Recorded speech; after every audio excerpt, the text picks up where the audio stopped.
Well, we live in the age of the transgender athlete. More and more biological males are breaking into women's sports, and in some cases, they are dominating. Sharron Davies is a former Olympic swimmer from Great Britain. She was recently accused of hate speech for saying that transgendered athletes should not be allowed to compete against biological women. We spoke to her recently about this. Here it is.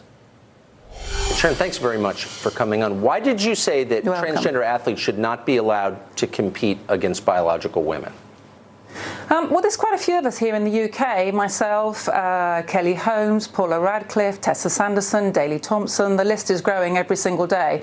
So basically what we have now decided is that we just need to speak out before this injustice actually happens. As we know, there's a difference of about 10 to 12% between a female performance and a male performance. So a transgender woman who is biologically a man and been born a boy will have that advantage, whether they've had testosterone suppressant or no, that will remain with them for the rest of their lives, and that gives the females that you're racing against a massive disadvantage, and that's just not a level playing field. So we felt that something needed to be said.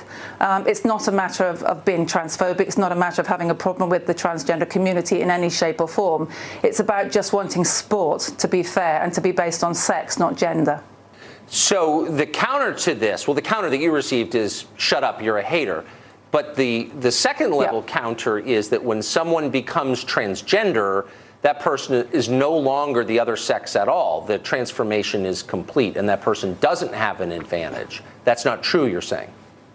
No, it's not true. I mean, if you are born male, if you're born XY, then you're going to have a bigger lung capacity, you're going to be taller, you're going to have bigger feet, bigger hands, a better red blood cell count, better hand-eye coordination. All of those things do not go away if you transition, and the majority of men transition after puberty, so they have all that extra strength that comes with testosterone that is very much pumped through the body when you go through puberty. And even if you suppress for 1 year, it's going to make very little difference to your actual performance, and women just cannot stand next to somebody and beat them. The reason why I suppose I'm speaking out more than most is that I competed against the East Germans for nearly 10 years of my life, and I know exactly what it feels like to stand next to someone that no matter what you do in the swimming pool, you just can't beat them.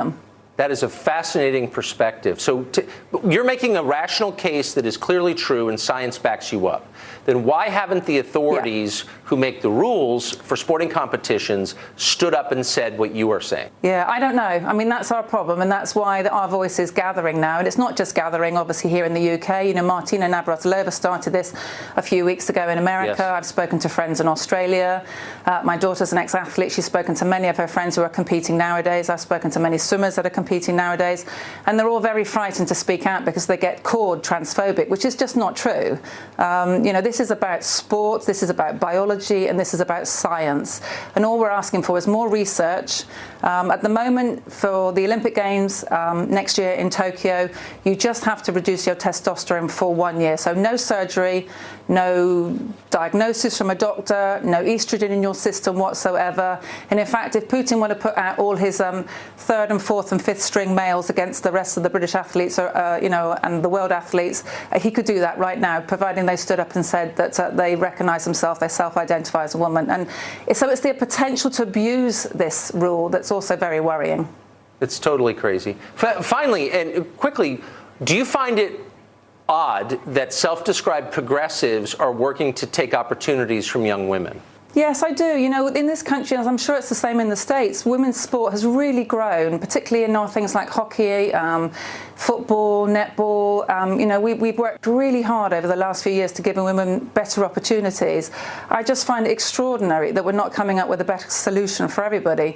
I think you've got two choices, really. You've got to turn around and say, well, the men's category is an open category, and women's sport is kept purely for biological females, or you've got to say the transgender community has their own games.